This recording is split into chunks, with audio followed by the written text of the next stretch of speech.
I'm making chicken and dumplings today for a good friend of mine, Hazel Holland, who got out of the hospital yesterday. She's been in the hospital about 6 weeks, I think. And I'm so thankful that she was able to come home yesterday. And I told her that I would make her some chicken and dumplings when she got out of the hospital. And I'm making this video because my grandkids, Torian and Skylar especially, loves my chicken and dumplings. So I'm making this video so someday maybe they can make them too. I start out with 2 to 3 packs of chicken legs and thighs.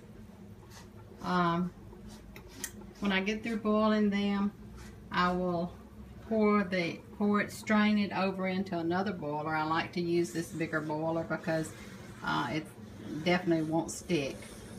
And I will strain the broth over into it, and then I'll debone the chicken. And that's the worst part of making chicken and dumplings, is deboning the chicken. I start out with wax paper and something to cut my dumplings with right here, and then a plate to put the dumplings on as I cut them. And I have my rolling pin cold. Stick it in the refrigerator for a little while before I start. And I always use Pioneer bacon mix for my biscuits, or anytime I need flour, that's what I use. It can either be the any kind, it doesn't really matter, but just so it's Pioneer bacon mix. And I also use the Grand's butter tasting canned biscuits to make my dumplings. So I'll turn this off for right now, and I'll get back to it in a few minutes.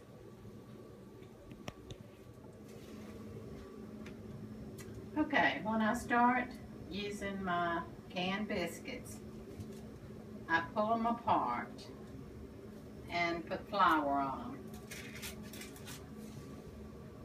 Just pull them apart like this and put them in the flour.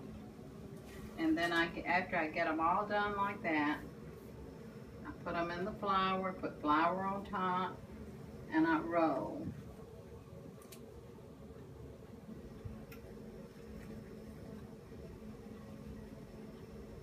Pick them up, they'll be really thin, and lay them over here. So then I'll do another one.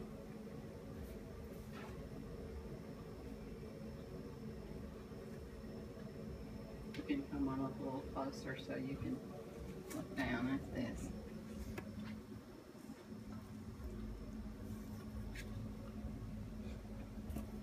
Okay.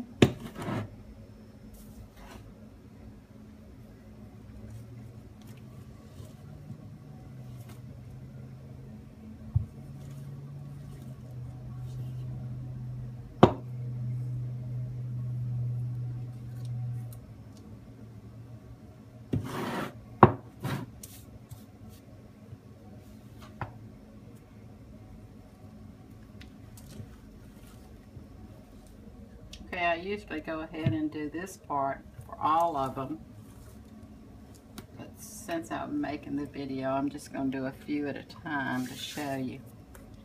Then I cut it in 4 pieces,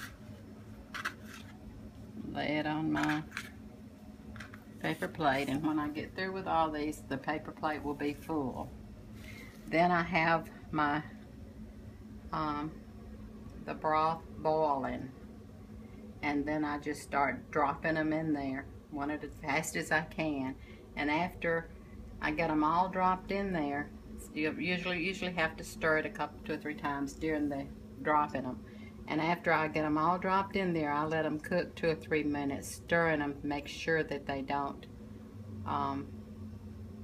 stick. I'm just about ready to drop my dumplings. So I'll clean up my mess.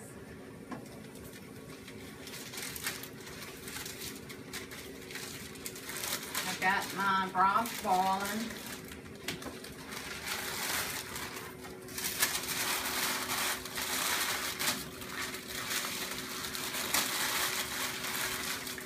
I've put a stick of butter, and you don't want to use the butter with the cream because it'll be sweet if you do, sweet cream. I use Imperial margarine. My mother taught me how to make dumplings a long time ago. She could make good ones. I remember my grandmother making English pea dumplings for my grandfather. He loved English pea dumplings. So you just drop the dumplings in the broth as fast as you can. And I don't know, it seemed like everybody likes my dumplings. I had carried some. Our church was feeding a family one time after a funeral, and I was sitting across the table from Greg Holland, and I had carried a pot of chicken and dumplings, and he didn't know who made them, and he said, "I don't know who made these chicken and dumplings, but they're anointed." We got a laugh out of that. Okay, this is the dumplings cooking. When I finish, I always put a little milk.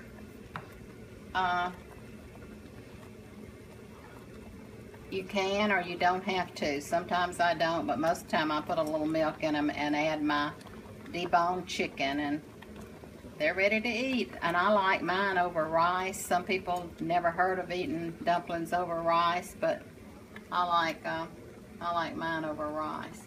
I'll let these cook 2 or 3 minutes to make sure they're done and make sure they don't stick. Okay, I've added the deboned chicken, and I forgot to say I add salt and pepper.